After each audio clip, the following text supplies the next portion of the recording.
And hello everybody, welcome back to the channel. Before we get into today's video, make sure you drop a like on this video and subscribe to the channel for more Celtic content. So of course we are back in action tomorrow, back to SPFL football as we take on St Johnstone away from home. Now this game to me is obviously a must win, as most games are in the league, but even more so now with the last two poor results that we've had as a team.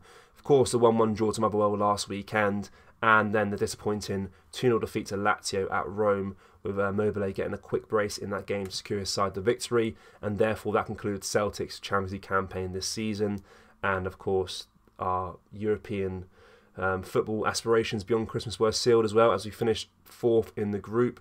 We still have another game to play in the Champions League, of course, against Feyenoord, the second game against them. The game is rather meaningless, just as good time to maybe put some players into the squad that wouldn't really get minutes otherwise. So therefore it's good for their fitness and their match time, I suppose. But yeah, never fun to watch those games when they are rather meaningless to us as a football club. But nonetheless, we get a win in that, more money for us. We get a draw, more money for us as well. So I suppose there are some bonuses to it. But let's discuss the recent backlash that the board have received after the European exit. So we discussed this in yesterday's video. We went through some fan reaction from X, obviously Twitter, where they expressed their frustration and anger towards the Celtic hierarchy, in particular Peter Lewell and Dermot Desmond. Now, Callum McGregor, the club captain, has spoken out in somewhat of a support to the board, has basically backed them to make some improvements in January to the team, and he reckons Brendan Rodgers will get the backing that he wants for this transfer window. This is obviously interesting to see him speak out about the situation, and it's quite interesting that he's kind of subtly hinting as well that the team does need a lot of reinforcements, with his comments as well, even talking about how he thinks the team will be improved in the January transfer window. So this is what McGregor had to say on the situation. He said, "We want to continue to push as a club and as a group. I am sure they, the Celtic board, will do that. I think they will. January is notorious for being the one where they can see how the first half of the season plays out. And whatever we need, they have a good track record of doing that. In terms of backing the team and backing the manager, I'm sure that will happen in January." Of course, a lot of the fans and the manager himself do want to see more quality added to the Parkhead ranks. This is a must in the transfer window. I think definitely maybe look at getting a new goalkeeper. I don't think Joe Hart's performances against Lazio was good enough. The same with Motherwell. So maybe get a new keeper through the door. Some names that were, of course, touted to join Celtic at some point was Livkovic, who went to Fenerbahce in the summer, so that's out the window. And then Andriy Lunin from Real Madrid, but he's currently getting a good run of games for the Madrid side, as both Kepa Arrizabalaga and Thibaut Courtois are out injured, so he's getting a good run of game time right now for Madrid. So goalkeeper for me is a must, and for me as well, a left back is also a must. I don't think Greg Taylor's up to the standards of a Celtic footballer, or at least a first-team player. Definitely not. I think he's maybe a squad player at best. Obviously, Tierney was mentioned before. Don't think that will happen.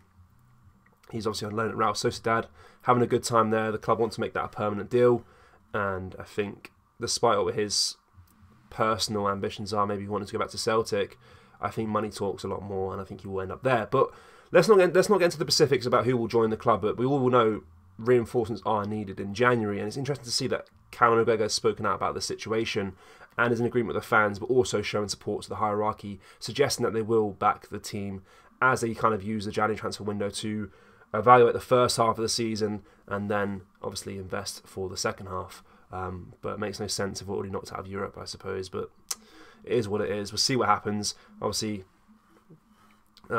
actions are louder than words, so we'll have to wait and see what happens. Of course, another position that we could look to improve in is midfield, and this is due to a player that is currently injured, and we have received an update on his injury, which is unfortunately a major blow to Celtic for the rest of this campaign, and that is the man himself, Raul Hatate. So Brendan Rodgers has spoken out about his injury and suggests that he will miss the whole of January and most likely be absent from the Asian Cup. Obviously, his nation, Japan, will be disappointed with that as well. So obviously, Hatate limped off in the 2-2 draw at home to Atletico Madrid in October, and it immediately looked like a bad one, with the player visibly frustrated and upset heading off the pitch. So Brendan Rodgers has subsequently announced he will be missing for a couple of months, certainly up until the winter break. Now it seems he could be out for matches beyond that too. So this is a massive, massive blow to Celtic for the rest of the campaign. Hatate is such a key player in that third position in the midfield. And currently his backups are David Turnbull, who we've spoken about before, Paulo Bernardo, and of course Odin Thiago Holm. But quickly before I get into that, Rodgers said, "I'm not sure Rao will be available for the Asian Cup. He is progressing well, but the likelihood is he won't be involved in that. Hopefully he's back here by the end of that month. We're judging that as we go, but he'll be like a new signing for us." So yeah, of course, David Turnbull's playing in his position right now, as well as Paulo Bernardo and Odin Holm. None of them have been able to solidify themselves as part of the manager's preferred 11. Now, we spoke about David Turnbull before. He's obviously been offered a new contract, I believe, but he didn't want to sign it due to his lack of game time. If I'm him, and I'm looking at the Hatate situation, this is the perfect time to really put your head down, focus on your football, and really try to perform week in, week out. I mean, Odin Thiago Holm is a young player, got loads of potential, but he's not up to first team standards just yet. And of course, the same could be said about Paulo Bernardo, who's on loan from Benfica. And we'll have to wait and see what happens with him in the future if we sign him on a permanent deal. I know the player's expressed his love for the club already since joining, so we'll have to wait and see what happens with him. And with that included as well, Callum McGregor, as we previously mentioned in this video, is not in the best form either. The midfielders need to start showing improvement. Matt O'Reilly has been the only real centre standout out this term, but he does need support from other midfield players, of course. So O'Reilly's been good. McGregor's not in the best run of form, and Hatate is obviously currently injured. So David Turnbull needs to put his head down, focus, and maybe start getting the regular game time that he's been wanting for so long. So it is in his hands, end of the day. See what happens with regards to his future. But it is a massive blow to Celtic for the rest of the campaign that Hatate is out injured for a long, long time. And of course, not just to Celtic, but to Japan as well. I'm sure they'll be gutted with that news. But we do wish him a speedy recovery. And like Rodgers did say, when he does return, it will be like a brand new signing, which is always nice. As well as the longevity of this injury, when he does actually initially return to first team training, it will take him a bit of time as well to really start making an impact in the squad. He'll probably have to be eased into game time, getting minutes here and there. Of course, don't want to rush him back from his injury, because that's never a good idea.